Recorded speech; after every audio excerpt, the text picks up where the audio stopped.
Des morts, des blessés et d'importants dégâts matériels enregistrés ce samedi à Kinshasa. Bilan de la pluie diluvienne qui s'est abattue dans la matinée. Le cancer du sein représente 16% de tous les types de cancers. Ces statistiques sont de l'OMS à l'occasion de la journée mondiale de lutte contre le cancer du sein célébrée ce 19 octobre. En sport, le TP Mazembe sera face au Saint-Éloi Lupopo ce dimanche 20 octobre au stade Frédéric Kibasa Maliba. Les entraîneurs des deux équipes restent optimistes quant à remporter ce premier derby.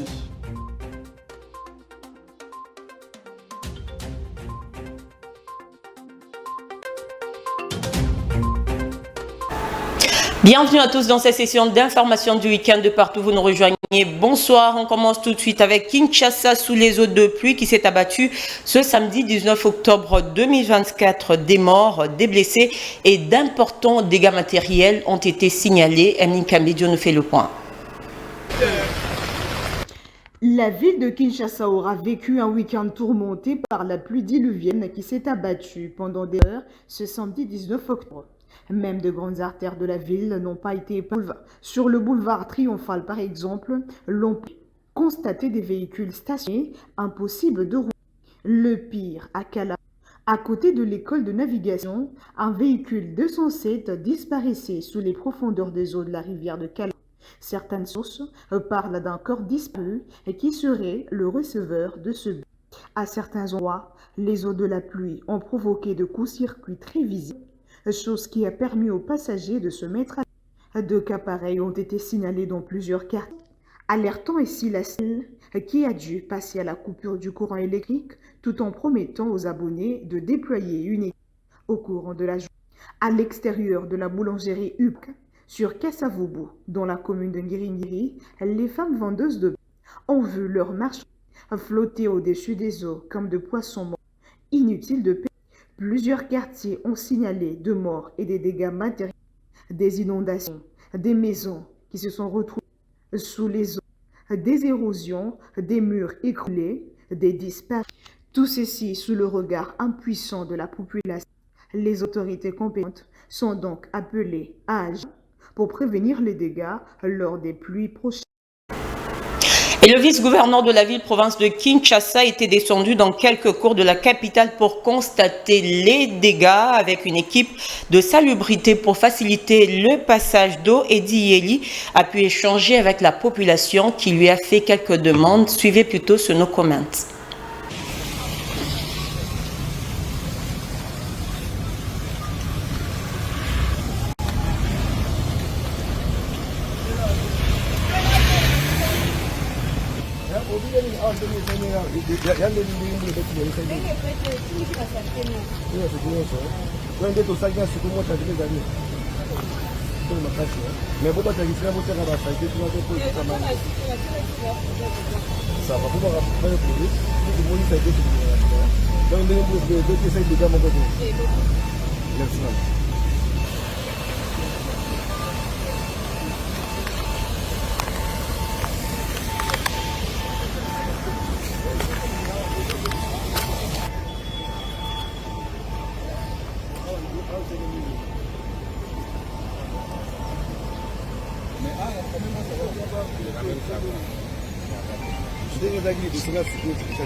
Parlons à présent de cette insécurité criante et grandissante causée par les bandits urbains, communément appelés Kuluna, au quartier Ngamasita, dans la commune de Kimbantseke. 4 postes de police ont été installés pour y mettre fin. C'est le commandant du groupe mobile d'intervention, Badara 2, le commissaire supérieur Serge Yengi, qui a procédé à cette opération. Témoin de l'événement, Nico Kassanda. C'est dans le souci de mettre fin à l'insécurité criante et grandissante qui règne dans le quartier Ngamasita, situé dans la commune de Kimbantseke, où ces inciviques, communément appelés Kuluna, dictent leurs lois et sèment la terreur que le commissaire supérieur Serge Yengi, commandant du groupe mobile d'intervention de Badara, a implanté cette 4e escadron, groupe mobile d'intervention Kinshasa-Est, dénommé Général Kilimbalimba. Le colonel Serge Yengi a présenté aux habitants du quartier le nouveau commandant, à savoir le commissaire supérieur adjoint Kassongo, insistant sur la réussite de la mission lui confiée, avec son équipe consistant à traquer les fauteurs de troubles. Nous allons effectuer des patrouilles pédestres et des bouclages ciblés à tout moment. Nous sommes ici au service de la nation. Tu as tout abandonné pour être au service du peuple. Comme vous voulez servir les autres et servir la nation, Dieu vous récompensera. Comme les habitants de ce quartier ont beaucoup souffert et toi tu es venu leur secourir, Dieu va te bénir. Les autorités hiérarchiques, en particulier le commissaire provincial ville de Kinshasa, le général Blaise Kilimbalimba, a décidé que l'unité GEMI, groupe d'intervention mobile, fasse son quartier général ici. Qu'il soit au courant des résultats. Arrêtez tous ces fauteurs de troubles et tous les meneurs de troubles. La machine est déjà mise en marche. Ceux qui effectueront des patrouilles nocturnes sont ici. Tous ceux qui sont ici constituent juste un échantillon. J'exhorte à tous les agents commis ici de produire des résultats. Aux habitants du quartier Ngamasita, victimes des actes orchestrés par les Kuluna, de traduire leur satisfaction. Nous souffrons beaucoup et nous sommes très joyeux que l'insécurité puisse prendre fin, étant donné qu'il existe une seule sécurité, un seul pays, un seul président. Nous ne sommes pas un État dans un autre État. Qu'on nous installe un poste de police au point chaud, qu'on nous installe le Souciet ici pour que nous soyons dans la paix. Signalons que plusieurs habitants de ce quartier avaient déserté leurs habitations suite aux attaques de ces inciviques appelés Kuluna. Et puisqu'on parle de sécurité, bouclage ce samedi dans la cité de Kasindi à la frontière RDC-Ouganda. Le bilan fait état de 5 présumés bandits arrêtés. Regardez. Le bouclage effectué ce samedi dans la cité frontalière de Kasindi-Lubiriha, dans le territoire de Beni au Nord Kivu, a ciblé le quartier Congo-Yassika. En croit le colonel Makazukai, porte-parole des opérations Sokola 1 Grand Nord. Parmi les 5 présumés bandits armés arrêtés se trouve un braconnier. Le bilan du bouclage du quartier Congo-Yassika à Kasindi, cité frontalière avec l'Ouganda, fait état de 5 bandits à main armée arrêtés, une arme AK-47 retrouvée dans la maison de M. Kambale, un motard de son état, note le porte-parole de l'armée dans ce secteur opérationnel. Notez que le braconnier arrêté est présenté par la police nationale congolaise, commissariat urbain de Kasindi, et celui qui œuvre dans le parc national des Virunga. Il a été arrêté à Kasindi avec une arme de type AK-56. L'annonce du retrait des troupes rwandaises en RDC par le Rwanda prouve l'agression de ce pays. Cette analyse a été partagée par la première ministre Judith Suminwa Tuluka. C'était lors de Rebranding Africa Forum tenu à Bruxelles du 16 au 18 octobre de cette année. On fait le point avec Patrick Isobongi-Sebokoma. La première ministre Judith Suminwa est revenue lors de Rebranding Africa Forum sur la position de son gouvernement en ce qui concerne le retour de la paix dans la partie est de la RDC. Cette quête de la paix est basée sur une stratégie qui mêle à la fois le renforcement de FARDC et une diplomatie agissante. Nous avons aujourd'hui une stratégie de dire nous montons en puissance notre armée pour défendre notre pays. Nous sommes aussi dans un processus diplomatique parce que nous voulons la paix. Parlons du processus de Luanda. Judith Suminwa a souligné que le Rwanda venait pour la première fois d'accepter de présenter un plan pour le retrait de 4000 de ses militaires déployés en RDC. En parallèle, la première ministre a indiqué que la RDC poursuit son plan de neutralisation de FDLR. Il y a des accords de Luanda aujourd'hui qui sont en cours. Enfin, pour la première fois, le Rwanda vient d'accepter de donner un plan de retrait pour plus de 4000 militaires rwandais sur le sol congolais.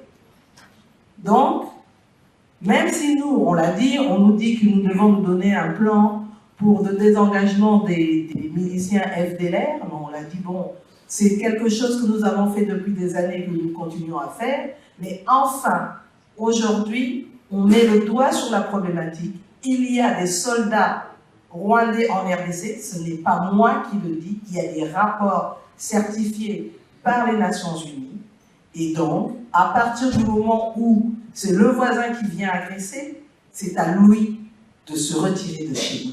Il faut retenir que c'est depuis plus de 2 décennies que le Rwanda agresse la RDC. Des preuves irréfutables des activités criminelles pilotées par l'armée rwandaise avec ses supplétifs du M23 existent. Des experts de l'ONU ont confirmé ce soutien qui a été condamné par plusieurs chancelleries occidentales.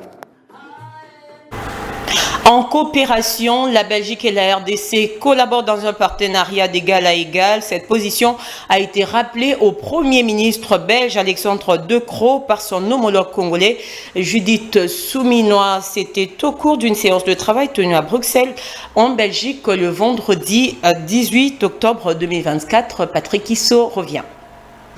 En séjour à Bruxelles où elle a pris part à Rebranding Africa Forum, la première ministre congolaise a été reçue par son homologue belge.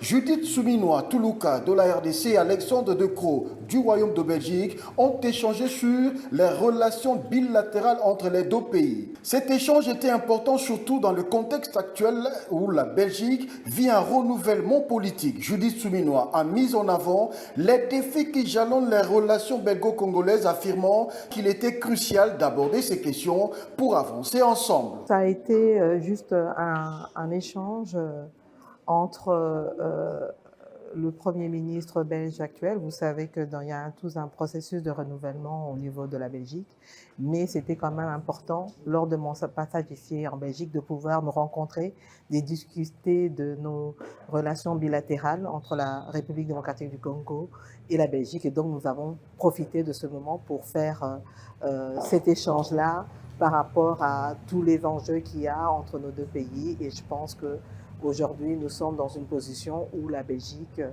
est en train de nous voir aujourd'hui en tant que partenaire plutôt qu'autre chose. Et nous sommes vraiment dans un processus de partenariat gagnant-gagnant. Cette rencontre a marqué une étape significative vers un renforcement des liens économiques et diplomatiques entre la RDC et la Belgique, ouvrant la voie à une collaboration étroite à l'avenir.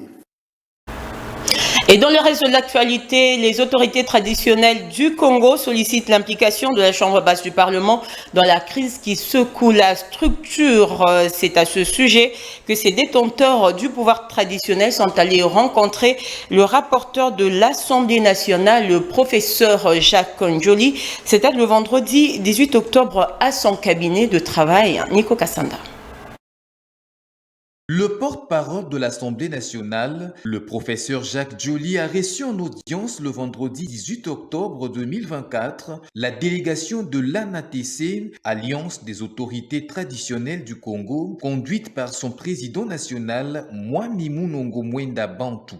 Cette délégation est venue exposer au porte-parole de l'Assemblée nationale les problèmes que rencontrent les autorités traditionnelles dans leur gestion courante. Une manière pour cette structure de solliciter l'accompagnement de la Chambre basse du Parlement en vue de désamorcer la crise qui a élu domicile au sein de l'ANATC.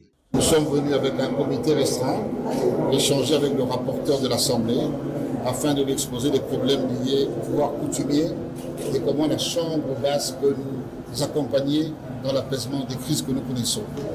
C'est un coutumier très ouvert et disponible, et nous reviendrons encore pour voir le terrain d'entente. C'est l'Assemblée qui fait les lois, donc c'est l'Assemblée qui peut nous aider à réussir les grands défis que nous connaissons et à apaiser à travers une modération naturelle. Le rapporteur de l'Assemblée nationale, le professeur Jacques Njoli, a promis à ses hôtes de s'impliquer personnellement pour que la Chambre basse du Parlement rencontre le plus tôt possible les préoccupations des autorités ancestrales. La délégation de l'ANATC est rentrée satisfaite. En justice, le premier président de la haute cour militaire, le magistrat Joseph Mutombo Katalayi, a reçu en audience une délégation de la justice militaire de la République du Congo. Celle-ci est venue s'imprégner du fonctionnement de la justice de la République démocratique du Congo. Regardez.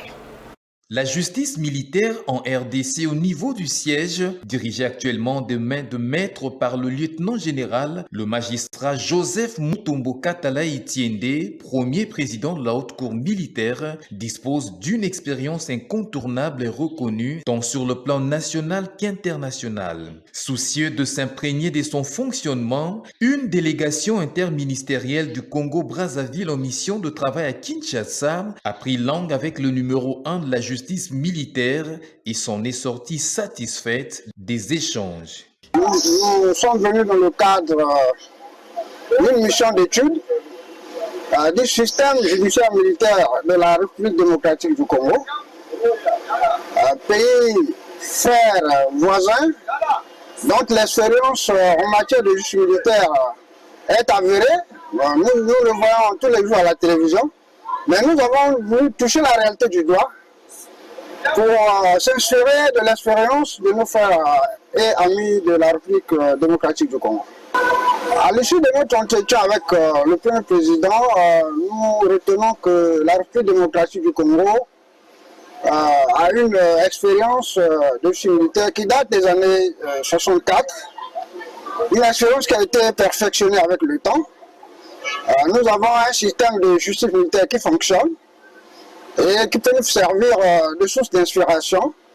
Nous avons été particulièrement émerveillés par l'intervention du premier président et par son humilité. Les hôtes du premier président de la haute cour militaire ont été émerveillés de son intervention. Tous les échanges, tous les débats, toutes les informations qu'on a pu avoir seront étudiées avec beaucoup de minutie. Et nous sommes certains qu'elles vont nous servir pour mettre en place, pour faire fonctionner la justice militaire dans notre pays. Le renseignement reçu du premier président de la haute cour militaire qui avait associé à ces discussions ses deux collaborateurs, les généraux des brigades Martin Ekofo Ingania et Jean-Claude Nzaoukeba, respectivement directeur de cabinet et directeur de cabinet adjoint, serviront d'outils à ses invités pour faire fonctionner la justice militaire au pays de Denis Sassou Nguesso.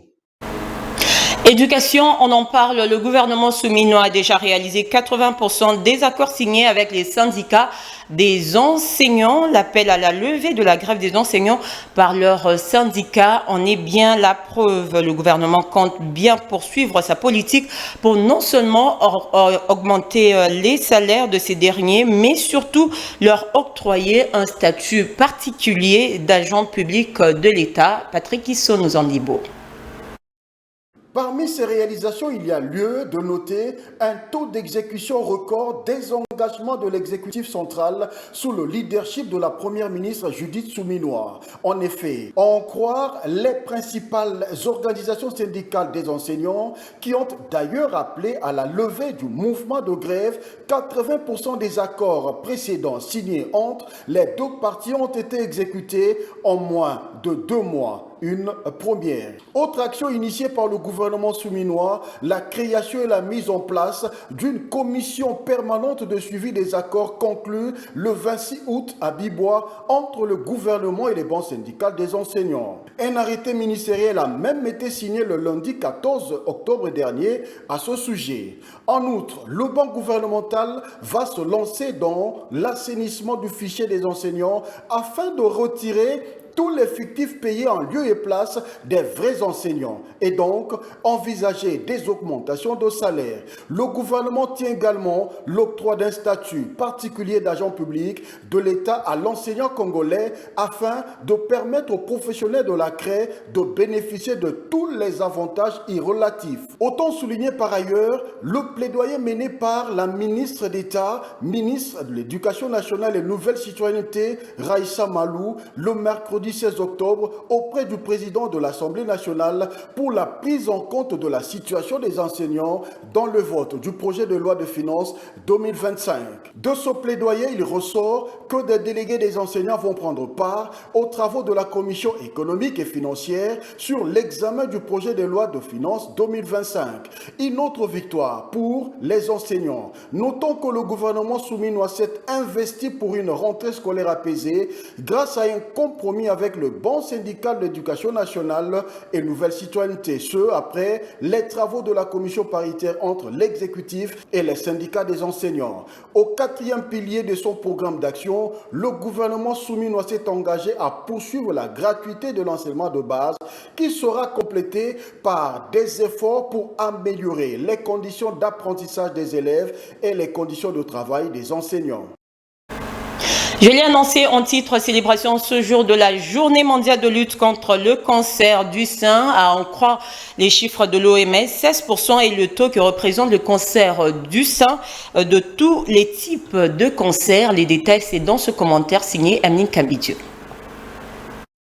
Célébrée le 19 octobre de chaque année, la journée mondiale de lutte contre le cancer du sein tombe en pleine mobilisation Octobre Rose. Il est estimé qu'une femme sur 8 sera atteinte au cours de sa vie, raison pour laquelle cette journée poursuit l'objectif de sensibiliser les femmes à pouvoir se soumettre à un dépistage régulier et l'autopalpation. À en croire les experts cancérologues, il est possible de réduire la prévalence du cancer du sein en mettant en œuvre des stratégies fondées en matière de prévention, de dépistage, de détection précoce et de traitement, mais aussi en améliorant l'accès aux soins palliatifs. À Kinshasa, le ministère de la Santé publique, Hygiène et Prévoyance sociale avait organisé pour ce samedi 19 octobre une marche de soutien, un événement qui visait à sensibiliser et à promouvoir la prévention du cancer du sein à travers des activités sportives et éducatives en faveur de la santé de la femme congolaise. Faute de la pluie diluvienne qui s'est abattue ce matin, le ministère de la Santé a reporté l'événement pour le dimanche 27 octobre à 14h juste à la primature. Notez que le cancer du sein est une maladie caractérisée par la croissance incontrôlée de la cellule mammaire anormale qui forme alors des tumeurs. Il est favorisé par le manque des activités sportives, consommation d'alcool et tabac ou encore par le surpoids.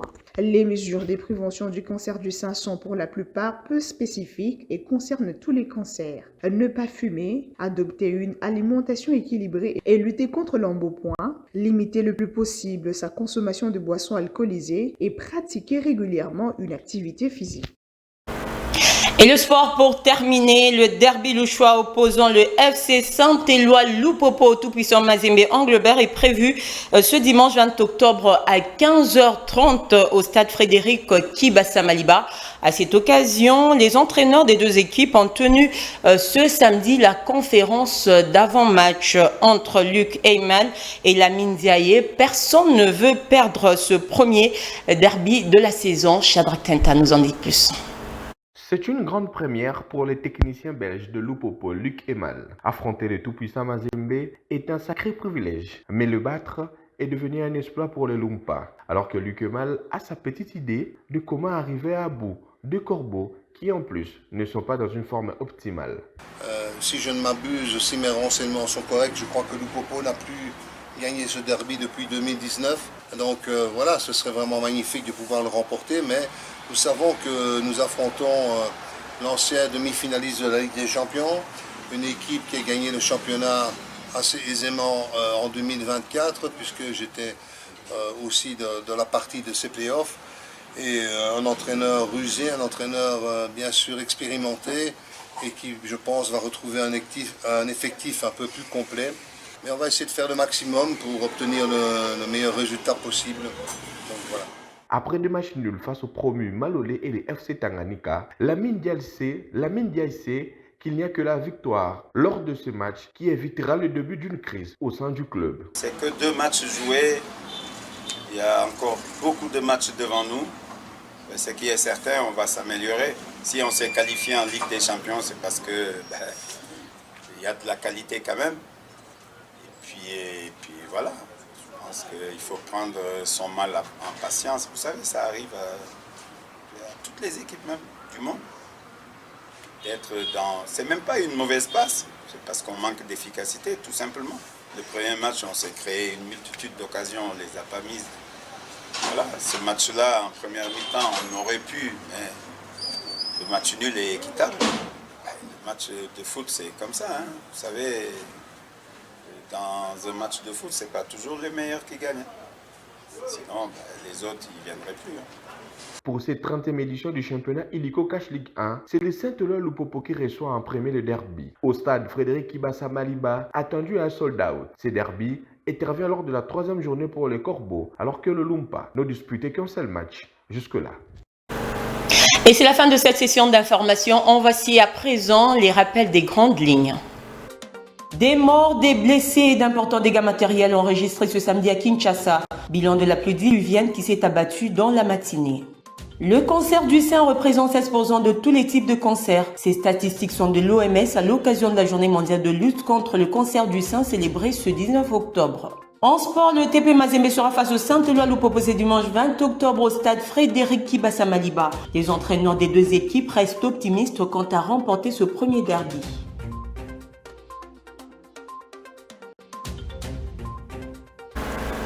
Ce journal est complètement terminé. Merci à vous tous de nous avoir suivis et merci de rester fidèles au programme de la chaîne du repos vers Pâturage Télévision. Passez un excellent week-end chez vous.